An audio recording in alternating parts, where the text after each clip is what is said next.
अस्सलाम वालेकुम बेटा। आज हम जो है ना वो unit number 1 fundamental of chemistry का टॉपिक जो है ना वो रिलेटिव एटॉमिक मास जो है ना वो डिस्कस करेंगे कि रिलेटिव एटॉमिक मास जो है ना वो होता क्या है। अब जो हमारे पास एटम है ये हमने पढ़ा है कि ये सबसे छोटा जो है ना वो पार्टिकल है। अब यहाँ पे देखें ये वाला जो मैंने डॉट लगाया हुआ है ना, इस एक डॉट के अंदर भी मिलियंस ऑफ एटम जो है ना वो हैं। ठीक है जी, कि इतने छोटे। तो अब यहाँ पे देखें कि जी अगर हमने इस एटम का जो खुद इतना छोटा है तो उसका मैस जो है ना वो हम किस तरह से फाइंड आउट कर सकते हैं।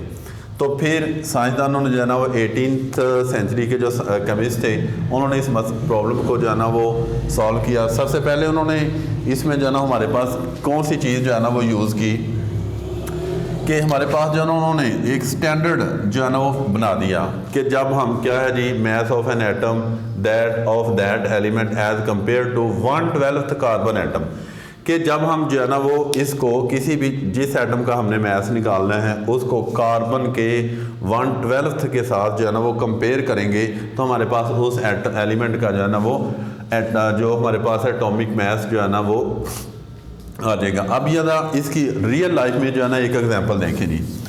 हम जो है ना शॉप पे जाते हैं, वहाँ पे जाके हम कहते हैं जी हमें जो है ना वो 1 kg शुगर दे दें। ठीक है, वो जब हम उससे 1 kg शुगर जो है ना वो डिमांड करेंगे तो वो क्या करेगा, वो स्केल के ऊपर जो उसके पास होगा उसमें वो 1 kg का जो है ना वो एक बाट जो है ना वो रख देगा। ठीक है, तो वो उसने अब 1 kg को किसके साथ कंपेयर किया है, 1 kg के बाट के साथ। तो जब इसका मतलब दोनों ये इक्वल पोजीशन में आ जाएंगे तो इट्स मीन कि ये वाली शुगर जो है ना वो क्या है 1 kg है। तो जिस तरह दुकानदार ने शुगर को 1 kg शुगर को जो है ना वो 1 kg बाट के साथ कंपेयर किया तो उससे हमें पता चल गया कि ये शुगर जो है ना अब ये 1 kg है। इसी तरह साइंटिस्ट ने केमिस्ट ने जो है ना वो किसी भी एटम का जो एटॉमिक मास है ना उसको फाइंड आउट करने के लिए उन्होंने किससे कंपेयर किया कि जी जो है ना हमारे पास कार्बन के एटम के 1/12 के साथ जो है ना उसको कंपेयर किया, उसकी रेशो ली। अब यहाँ पे देखिए जी सबसे पहले जो हमारे पास था, पहले इसको किससे कंपेयर किया करते थे, पहले इसको जो है ना वो हाइड्रोजन के साथ जो है ना वो कंपेयर किया करते थे। यानी किसी भी एटम का एलिमेंट का एटॉमिक मास निकालने के लिए हाइड्रोजन के जो एटॉमिक मास था उसके साथ कंपेयर करते थे। अब देखें जिस तरह हाइड्रोजन का 1.008 ग्राम जो है ना वो इसका हमारे पास जो है ना वो एटॉमिक मास है। अब यहाँ पे देखें कि जब लेकिन उन्होंने इसको जो है ना वो हाइड्रोजन को फॉलो क्यों नहीं किया, हाइड्रोजन को फॉलो इसलिए नहीं किया क्योंकि एक तो बेटा ये वाली जो है ना वो ये हमारे पास गैस है, दूसरा हमारे पास ये जो है ना फ्लेमेबल है। ठीक है जी, तो लिहाजा साइंसदानों ने केमिस्ट ने इसको जो है ना वो इग्नोर कर दिया। अब इसकी जगह पे उन्होंने कौन सी चीज़ जो है ना वो यूज़ की कि हम जो है ना वो इस मसले को हल करें। तो इस मसले को हल करने के लिए उन्होंने जो है ना वो कार्बन को जो है ना वो यूज़ किया। ठीक है जी, कार्बन का जो एटॉमिक नंबर होता है वो आपके पास जो है ना वो कितना है 12th है। तो अब यहाँ पे उन्होंने क्या कर दिया, फिर इसमें देखें कि बायो डेफिनेशन जो हमने किया है कि कार्बन के जो है ना वो 3 आइसोटोप्स होते हैं। कौन से वाला 12 और ये वाला 13 और ये वाला 14। ठीक है जी, तो अब यहाँ पे हमने कार्बन 12 को ही क्यों यूज़ किया है, उसकी वजह यह है कि ये कार्बन 12 जो है ना ये बहुत ज़्यादा मतलब पाया जाता है, यानी अबंडेंट फॉर्म में है और ये आपके पास जो है ना वो स्टेबल भी है। तो लिहाजा बाकी 2 आइसोटोप्स की जगह की बजाय उन्होंने जो है ना कार्बन 12 को जो है ना वो यूज़ किया।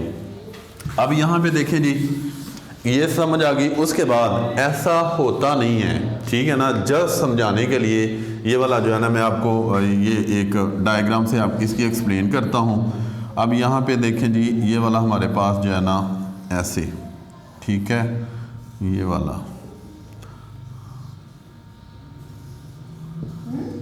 ठीक है। अब यहाँ पे देखें जी कार्बन के जो है ना 1 2 3 4 5 6 कार्बन के हमारे पास कितने 6 और ये वाला कितने 12 हो गए। कार्बन को हमने कि एक एटम को हमने 12th पार्ट के अंदर जो है ना वो डिवाइड कर दिया है। लेकिन वही बात कि ये वाला जो है ना रियल लाइफ में ऐसा पॉसिबल नहीं है, क्योंकि एटम जो होता है ना वो इनडिविजिबल है, तो इसलिए हम इसको डिवाइड नहीं कर सकते। ये जस्ट आपका पॉइंट क्लियर करने के लिए। अब यहाँ पे देखिए जी 1 2 3 4 5 6 7 8, ये वाला 9 10 11 12, ये वाला हमने जो है ना उसका एक पार्ट लिया, ठीक है। अब दूसरी तरफ हमारे पास जो है ना हमने इसको जो मतलब हम किसी एलिमेंट को लेंगे, उसके एक एटम को, उसका एटॉमिक मास नंबर निकालने के लिए कंपेयर किससे करेंगे, कार्बन 12th के साथ जो है ना वो हम इसको कंपेयर करेंगे। तो वो कहते हैं जी उसके लिए जो हम स्केल यूज़ करेंगे वो हमारे पास क्या होगा, एटॉमिक मास यूनिट, जिसके एब्रीवेशन हम लिखते हैं जी AMU, और 1 AMU जो होता है ना वो 1.66 × 10⁻25 ग्राम के इक्वल होता है। देखिए ये कितनी जो है ना वो स्मॉल सी वैल्यू है, ठीक है जी। अब यहाँ पे देखें कि हमारे पास जो है ना ये वाली हम जो है ना इसको लेते हैं जी, फॉर एग्जांपल पहले जो है ना वो हम लेते हैं जी हाइड्रोजन को। हाइड्रोजन है, हाइड्रोजन के बारे में हमें पता है कि जी इसका एटॉमिक नंबर जो है ना 1 है। एक बार जो है ना वो में साइड पे ये रख दिया गया, और एक साइड पे जो है ना हमने ये रख दिया। अब हम क्या करेंगे जी, इसका एक पार्ट जो है ना वो हम लेंगे। जब यहाँ पे हम इसको रखेंगे तो हम देखेंगे कि हाइड्रोजन और ये वाला जो कार्बन का 12th का मतलब जो एक पार्ट है वो दोनों आपस में इक्वल हो गए हैं। जब ये दोनों बैलेंस हो जाएंगे, इक्वल हो जाएंगे, तो हम कहेंगे जी आपके पास हाइड्रोजन का एटॉमिक नंबर कितना है, 1। दूसरी जी हम इसके अंदर जो है ना एग्जाम्पल लेते हैं कि जी हमारे पास जो है ना वो हीलियम है। अभी हमें जी पता नहीं है, मतलब जो है ना कि हीलियम का एटॉमिक नंबर जो है ना 4 होता है, ठीक है। लेकिन यहाँ पे देखें कैसे हम इसको जो है वो फाइंड आउट करेंगे। यहाँ पे वही वाला, और यहाँ पे आपके पास जो है ना वो हीलियम आ जाता है यहाँ पे। अब यहाँ पे देखें पहले हमने जो है ना वो एक पार्ट लिया, बैलेंस नहीं हुआ, दूसरा पार्ट लिया नहीं हुआ, तीसरा लिया नहीं हुआ, चौथा लिया, तो ये दोनों आपस में क्या हो जाएंगे जी, बैलेंस हो जाएंगे।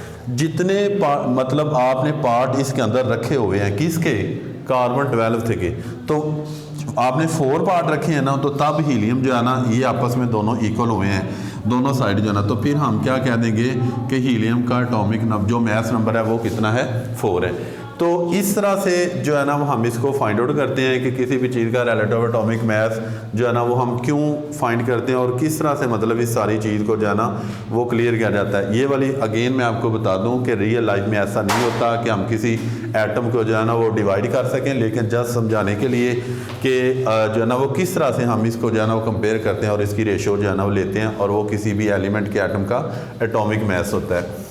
तो अब जी सुबह हम इंशाल्लाह जो है इससे अगले वाला टॉपिक डिस्कस करेंगे। इससे रिलेटेड अगर कोई क्वेश्चन हो तो आप जो है ना व्हाट्सएप के ज़रिए पूछ सकते हैं। ओके, अल्लाह हाफ़िज़। अस्सलाम वालेकुम स्टूडेंट्स, क्या हाल आप सबका? आई एम होपिंग सो आप सब ठीक हैं। स्टूडेंट्स, हम लोग लेवल्स ऑफ ऑर्गेनाइजेशन कर रहे थे। लेवल्स ऑफ ऑर्गेनाइजेशन में अब तक हम लोग जो है वो 3 लेवल्स कर चुके हैं, जिसमें हमने एटॉमिक सब एटॉमिक लेवल किया था, देन मॉलिकुलर लेवल किया था, फिर ऑर्गेनल एंड सेल लेवल किया है। आज जो है वो हम लोग टिश्यू लेवल करेंगे। पीछे जो हम लोगों ने सेल लेवल किया है उसी से ये ओरिजिनेट होगा। सेल्स जो हैं वो मिल के कंबाइन फॉर्म में अगर रह रहे हैं तो वो टिश्यूज़ बना देते हैं। मल्टी सेलुलर जो ऑर्गेनिज़म्स होते हैं, मल्टी सेलुलर ऑर्गेनिज़म्स होते हैं और दूसरे यूनिसेलुलर ऑर्गेनिज़म्स होते हैं। आपको पता है यूनिसेलुलर ऑर्गेनिज़म्स तो वो होते हैं जिनकी बॉडी एक ही सेल की बनी हुई है, तो देयर इज़ नो पॉइंट कि उनके अंदर टिश्यूज़ भी होंगे, ठीक है, टिश्यूज़ तो उनके अंदर होंगे ही नहीं। तो अब मल्टी सेलुलर ऑर्गेनिज़म्स हैं, जाहिर बात है इनकी बॉडी जो है वो बहुत सारे सेल्स की बनी हुई है, तो इनके अंदर टिश्यूज़ भी होंगे। मल्टी सेलुलर ऑर्गेनिज़म जो है इनके अंदर वो सेल्स जो एक ही तरह का काम करवा रहे हैं, ठीक है, similar sales performing similar functions, एक ही तरह के सेल्स हैं और एक ही तरह का काम करवाएंगे। आर ऑर्गेनाइज्ड इनटू ग्रुप्स, वो मिलके ग्रुप्स बना लेते हैं और उन ग्रुप्स को जो है वो टिश्यूज़ कहा जाता है। टिश्यूज़ होते क्या हैं स्टूडेंट्स? ये ग्रुप होता है सिमिलर सेल्स का specialised for the performance of a common function, ठीक है। कॉमन का मतलब है यहाँ पे सेम, कि टिश्यू होता क्या है, जब आप टिश्यू की डेफिनेशन करें तो आप कह सकते हैं it is group of similar sales. ये ग्रुप है एक ही जैसे सेल्स का, जिसमें सारे के सारे सेल्स जो हैं ये स्पेशलाइज होते हैं। लाइक इनके अंदर जो है ये खासियत होती है कि ये एक ही तरह का फंक्शन जो है वो परफॉर्म कर सके। Each cell in tissue carries its on life process. अब देखें सेल्स के अंदर जो है वो जितने भी टिश्यूज़ के अंदर जितने भी सेल्स होते हैं सब अपना अपना जो है वो मखसूस फंक्शन करवा रहे होते हैं। लाइक कुछ जो सेल्स हैं वो सेलुलर रेस्पिरेशन करवाते हैं, कुछ जो है वो प्रोटीन सिंथेसिस करवाते हैं। सेलुलर रेस्पिरेशन आपको पता होना चाहिए क्या होती है। It is the process in which glucose molecule H2 H6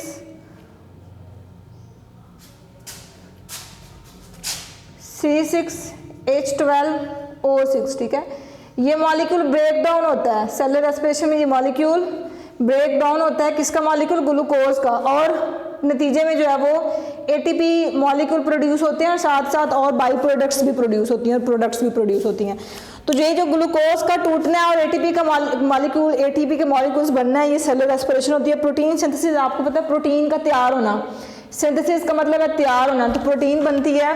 तो कहते हैं टिश्यूज़ के अंदर जो सेल्स हैं वो अपने अपने मखसूस काम करवाते हैं। कुछ सेल्स जो हैं वो रेस्पिरेशन सेलुलर रेस्पिरेशन करवा रहे होते हैं, कुछ सेल्स जो हैं वो प्रोटीन की सिंथेसिस करवा रहे होते हैं। But it also carries on some special processes related to the function of tissues. कहता है इसके अलावा जो है वो कुछ और काम भी होंगे जो कुछ फंक्शन से रिलेटेड होंगे। अब बच्चों दो तरह के जो है ना वो जो टिश्यूज़ होते हैं वो डिफरेंट टाइप्स के होते हैं। आपको पता है यूजुअली हम लोग बात कर रहे होते हैं कि प्लांट के टिश्यूज़ हैं या एनिमल्स के टिश्यूज़ हैं। तो जो प्लांट के अंदर टिश्यूज़ जो टिश्यूज़ की जो टाइप है वो एपिडर्मल टिश्यूज़ है, ग्राउंड टिश्यूज़ है। जो एपिडर्मल टिश्यूज़ है प्लांट्स के अंदर they are present on the epidermis या outer sides of the plant organ या प्लांट के पार्ट्स होते हैं उनके अंदर। जैसे लीफ है उसकी सरफेस के ऊपर जो है वो एपिडर्मिस पाई जाएगी। जो ग्राउंड टिश्यूज़ हैं ये प्रेजेंट होते हैं on the some inner side of the plant organs, ठीक है। आप लोगों ने जब चैप्टर नंबर 4 में जाना है ना, तो चैप्टर 4 में हम लोगों ने वहाँ पे टिश्यूज़ पढ़ने हैं, ठीक है। तो वहाँ पे प्लांट के टिश्यूज़ भी हम लोग पढ़ेंगे। तो हम देखेंगे कि जो ग्राउंड टिश्यूज़ हैं वो बेसिकली प्लांट के जैसे लीव्स के अंदर पाए जाते हैं, पेरेन्काइमा सेल्स हो गए, ठीक है, ये मीजोफिल सेल्स वगैरह होते हैं। ये मिलके ग्राउंड टिश्यूज़ बनाते हैं। इनके अंदर जो है वो फूड स्टोर होती है या फूड बनती है इनके अंदर, फिर स्टोर भी होती है इनके अंदर, वैक्यूल्स जो हैं वो बड़े बड़े से होते हैं। तो ग्राउंड टिश्यूज़ जो हैं वो प्लांट्स के टिश्यूज़ होते हैं। एपिडर्मल टिश्यूज़ भी, ठीक है, एपिडर्मिस जो है वो एपिडर्मल टिश्यूज़ जो हैं वो प्लांट की आउटर सरफेसेस के ऊपर होंगे। और जो ग्राउंड टिश्यूज़ हैं वो ऐसे टिश्यूज़ हैं जैसे प्लांट की बॉडी जो है वो मेजॉरिटी जो उसमें सेल्स होते हैं वो पेरेन्काइमा सेल्स होते हैं। और इसी तरह जो पेरेन्काइमा सेल्स हैं लीव्स के, उनको मीजोफिल सेल्स कहा जाता है। वहाँ पे फोटोसिंथेसिस का प्रोसेस होता है, इनका वैक्यूल बड़ा होता है, वहाँ पे फूड स्टोर होती है और साथ साथ जो है ये एक्टिव होते हैं in the process of the photosynthesis. तो ग्राउंड टिश्यूज़ वो हो गए। इसके अलावा स्टूडेंट्स हम लोग यहाँ ETC में आप देख लें कि इसके अलावा सपोर्ट टिश्यूज़ प्लांट्स के अंदर होते हैं, वो भी हम लोग आगे देखेंगे। कोलन कायमा सेल्स और जो है वो स्क्लीरन कायमा सेल्स उनके अंदर आ जाते हैं। चैप्टर 4 के अंदर जाकर हम लोग इनको डिटेल से पढ़ेंगे। अच्छा, उसके बाद स्टूडेंट्स एनिमल टिश्यूज़ हैं, ये डिफरेंट टाइप्स के हो सकते हैं, जैसे नर्वस टिश्यूज़ हो गए, मस्कुलर टिश्यूज़। नर्वस टिश्यूज़ आप लोगों को पता है कि they are the tissues that are present in the nervous system of our body, ठीक है, जिनसे हमारा नर्वस सिस्टम बनता है। नर्वस सिस्टम में आपको पता है कि 3 पार्ट्स होते हैं, एक ब्रेन होता है, फिर जो है वो आपके पीछे से ब्रेन और स्पाइनल कॉर्ड और नर्व्स, ये तीनों इन्वॉल्व होती है नर्वस सिस्टम बनाने में, ठीक है। तो उसके जो टिश्यूज़ हैं उनको नर्वस टिश्यूज़ कहा जाता है। मस्कुलर टिश्यूज़ हैं, ठीक है। मस्कुलर टिश्यूज़ आप लोगों को पता है कि ये वो टिश्यूज़ होते हैं जो मसल्स के अंदर पाए जाते हैं, ठीक है। ये मसल्स के टिश्यूज़ ही मस्कुलर टिश्यूज़ कहलाते हैं और इनको भी डिटेल से आपने चैप्टर नंबर 4 के अंदर पढ़ना है। फिर कार्डियक टिश्यूज़ होते हैं, ठीक है, इस तरह के आपकी बॉडी के अंदर टिश्यूज़ हैं। तो टिश्यूज़ बेसिकली आपको समझ आ गई, these are the cluster of the cells that are performing similar function, ठीक है, बॉडी के अंदर जो एक ही तरह का फंक्शन परफॉर्म करवाते हैं और ग्रुप होता है इनका सेल्स का, तो इसको टिश्यूज़ कहा जाता है। स्टूडेंट्स आपने इसी को जो है वो अपनी नोटबुक के ऊपर लिखना है, ठीक है, टिश्यू लेवल को, और इसी को अच्छे तरीके से याद करना है। अगर आपको इसमें से कुछ समझ नहीं आती you can ask me in the WhatsApp group, ठीक है। और या अपनी ये नोट्स आप लोगों ने साथ साथ बनाने हैं, इसको स्किप नहीं करना।